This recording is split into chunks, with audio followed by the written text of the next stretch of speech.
Cleaning ചെയ്തു കഴിഞ്ഞാൽ enamel നഷ്ടമാകുമോ? പലരും ചോദിക്കുന്നൊരു ചോദ്യമാണ്.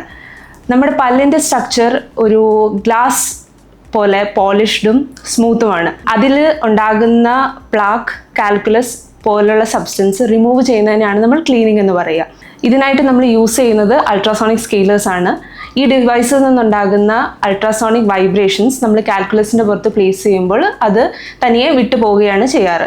പലപ്പോഴും ഈ കാൽക്കുലസും നമ്മുടെ പല്ലിൻ്റെ സ്ട്രക്ചറുമായിട്ടുള്ള ഒരു കളർ സിമിലാരിറ്റി കാരണം പലരും ഈ കാൽക്കുലസ് നമ്മുടെ പല്ലിൽ നിന്ന് പോകുമ്പോൾ അത് ഇനാമലാണ് നഷ്ടമാകുന്നതെന്ന് വിചാരിക്കാറുണ്ട്. പ്രോപ്പർ ക്ലീനിങ് കാരണം ഒരിക്കലും നമ്മുടെ പല്ലിനോ അതേപോലെ ഇനാമലിനോ ഒരു ഡാമേജും ഉണ്ടാകുന്നില്ല. Minimum once in a year നമ്മൾ പല്ല് ക്ലീൻ ചെയ്യുന്നത് നമ്മുടെ പല്ലിൻ്റെയും മോണയുടെയും ആരോഗ്യത്തിന് വളരെയധികം ഇമ്പോർട്ടൻ്റ് ആണ്.